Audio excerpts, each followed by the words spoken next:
What's up, everybody? Bandit and Chad here for another Taco Tuesday, and this time we're going to talk about the 2020 models and what all is new for Toyota.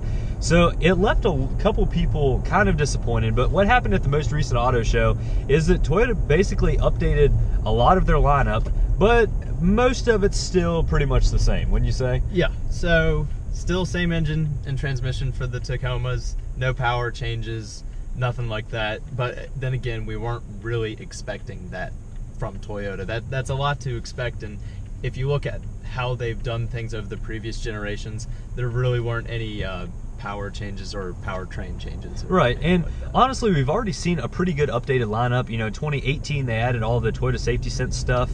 Now for 2020 they're getting even more changes. But kind of the biggest stuff actually comes with the Pro trim, and there's a couple different options and a couple different new things that we're seeing there with that truck. The first of which is a new color. They're calling it Army Green, and interestingly enough, they did not take that color to the auto show, which seems like a really bizarre thing to do. Yeah, you would think that they would have, and honestly, I haven't even seen pictures of it. No, I haven't seen a single picture of it. Supposedly, it's supposed to be a similar heritage color, similar to Cavalry Blue, and similar cavalry. Yes, cavalry. There's a few different ways people pronounce it. I say it wrong every time. I'm sure y'all are going to correct me on that. But anyhow, it's similar to that blue color, the light blue, and the quicksand kind of that kind of heritage color should be really interesting. It's also getting some BBS wheels, new headlights, and one thing that I really think takes the Tacoma to the next level and helps it compete with even the half tons and you know, some of the bigger trucks is the 360-degree camera. So basically, I think they're calling it the multi-terrain camera. I believe so. But basically what that allows you to do is get 360 degrees around the truck and be able to see it all from your center screen there, which should be a really great option. You know, we're seeing that in the Power Ranger now. I'm sure the Raptor has it. We're seeing it in a lot of different off-road trucks, and I'm very excited about this one because, you know, it seems like kind of a small thing, but with the hood scoop in these trucks and just the fact that all of these trucks are getting bigger and bigger, it becomes harder and harder to see your corners and to see the exact dimensions of the truck. And I think this camera should really help out a lot, and especially newer drivers that aren't necessarily familiar with the dimensions of this truck, or it's your first time going off-road. I think that is a great feature and should certainly help out with everyone there. Right, so one of the things that we talked about that you mentioned just recently is obviously a bigger hood, but the camera that they're putting in the front right underneath the emblem, I believe, that is definitely going to be good for being able to see those obstacles and whatever else that might be in front of you that you can't see because of this taller hood. Now, the cameras that are located on the truck, I believe there are 4 total. The one in the front utilizes the one in the tailgate that we already have, and then 2 that are in each mirror. Correct. 1 in each mirror, rather. Right. But yeah, this will be really cool, and I think it's standard on Limited and the TRD Pro, and the other ones are options. I think it is optional, definitely on the TRD off-road. Right. I'm sure it's not available in the SR, but yeah. Basically, there are a couple different options there where you can elect to get that. And one other thing that I'm sure y'all are going to be absolutely elated about is 10-way power seats for the driver's side in the Tacoma. Now, we have heard this since 2016, and even before we even started this channel, that people were very unhappy with the seating position in the Tacoma. Certainly Toyota is listening to you, and hopefully this helps out a lot. I'm actually really interested in it. Personally, I don't feel like the Tacoma is an uncomfortable truck. I guess it's just I'm used to it. I had a 2005 before this one. You know, it's not too big of a deal for me, but I can see how if you have a different body type or a different seating position, how it could become an issue. And it looks like Toyota has addressed that, and I'm really looking forward to seeing how that works.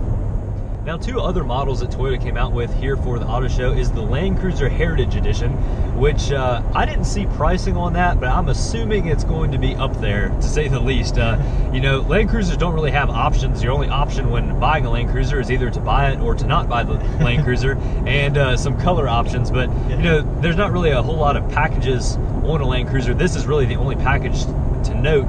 But basically, it gives you kind of a more off-road and aggressive look. I really like the badging on it. The badging is what stood out to me the most. It had kind of the old school FJ40 badging. Really, really neat, I thought. And another vehicle and trim level that they debuted here is the Rav4 TRD Off-Road. Now, I've listened and read several different people's opinions on this. A lot of people don't necessarily think that this was necessary, and this was Toyota's answer to a question that no one asked. And I'm not completely sure about that. I mean, Rav4 already had the adventure trim. It was a pretty neat thing, but basically all it did was a slight lift and appearance package. This one is claiming to have actually better suspension. You know, I'm sure it doesn't have the locking rear differential or, you know, all of the off-road goodies, but I believe they still have some version of multi-terrain select.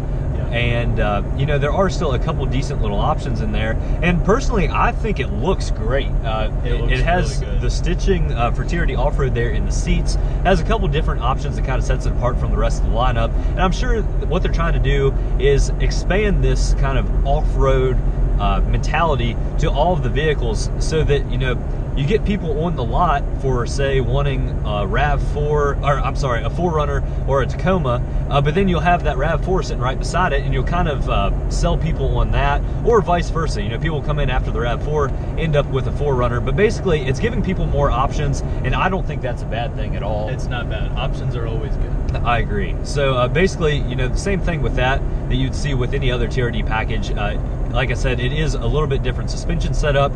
They are offering different wheels and a couple different interior appointments. But overall, I think it is really good, and that should come in as the least expensive TRD off-road model for Toyota's entire lineup, I would think. So pretty exciting to see all of that.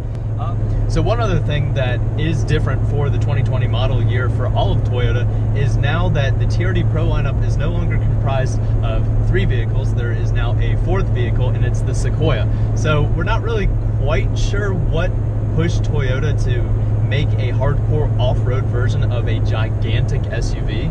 I mean, yes, there is the Land Cruiser, which has that off-road heritage. That is already kind of there. So maybe they were just thinking that, hey, we have this vehicle that we kind of spiced up a little bit with a TRD Sport package, but then if you want to go kind of the other route and then take a vehicle off-road, they changed the suspension and everything like that for the Sequoia for the 2020 model year, which, I don't know, kind of interesting. Yeah, maybe I'm being a little bit cynical here, but I'm guessing that the Sequoia is just so long in the tooth by this point. They basically just took all the TRD Pro parts off of the Tundra and threw it there on the Sequoia, called it a new model, and they might attract, I don't know, 50 people to the lots now. I mean, yeah. I've never really seen too many people really wheeling a Sequoia, especially the newest generation. But like we said, it's just so old at this point. It desperately needs an update. Toyota doesn't seem to be bringing the update anytime soon. Maybe with the new Tundra. All of that remains to be seen. But again, if anything, if you're going to complain about any of these models, that seems to be the one I would complain about. I agree. I mean, it's already not a good selling vehicle. Like I said, I'm guessing they're just trying to attract maybe a couple more people to buy this thing. Right. Overall, I don't think it looks terrible. It's just, again, I've never ever seen one off-road. Nope. I don't even see many people buying new ones, to be honest with you. But yeah. Regardless, that pretty much wraps up everything that Toyota debuted here for the new auto show and for their new lineup coming in 2020. Really interesting to see all these new vehicles from Toyota. You know, normally they might release maybe 1 or 2 even updated models. Here we got really 4, maybe 5 to talk about, depending on how you count. But definitely some good improvements there. Really interesting to see how it will all pan out. It looks like Tacoma had maybe their best year ever last year is what I heard. They sold well over 200,000 units, which seems like an absolutely astronomical number to me. That is a lot. I mean, that is a lot of Tacomas. But anyhow, definitely should help out sales, should help them stay competitive in the market. But really interested to hear what you all think. As always, leave your thoughts down in the comment section. We look forward to reading those and seeing what your all's take is on all of this. But thank you all very much for watching. Have a fantastic week, everybody. We'll catch you next time. See you guys. So, I don't really understand the Sequoia. Personally, I was kind of hoping for a TRD Pro Land Cruiser. I thought that would be really cool. I mean, it would make sense, a little bit more sense than the Sequoia. Well, it's so much more capable. I mean, sure, it would cost probably close to 6 figures if it wouldn't already. I mean, absolutely. I think the normal ones are what, 85,000 or about 85,000, and at that point, you know, they're already somewhat rare on the dealer lots as it is. Yeah. So a TRD Pro of any sort is already pretty rare in its allocation. So that means you might see 1 per state. Yeah. Yeah. Each state, it would be a limited run. Right. Of 50. Right, They would only and make even 50. with that FJ80 I had, I think they imported like what 50,000 of them a year or something like that. I mean, Yeah. it wasn't a high number. Not at all, because they were still made in Japan back then. Right. And I guess right. wait, well, they the still current are. one is still made. They in still Japan. are. Well, even in that one, I mean, that had some crazy technology in it for coming out in 1991. Oh yeah. So They were or very ahead. 1990 or whichever it was. But yeah. regardless, I mean, even the new Land Cruisers have basically every technology Toyota has available, and even Lexus has available. Oh yeah. I mean, it would be cool to see kind of a top dog version of all of that. Yeah. I mean, uh, there's a lot of those interchangeable parts. So. Yeah, I mean, that would have been a better fit for me. Definitely couldn't afford one, but it would have been cool. Definitely not.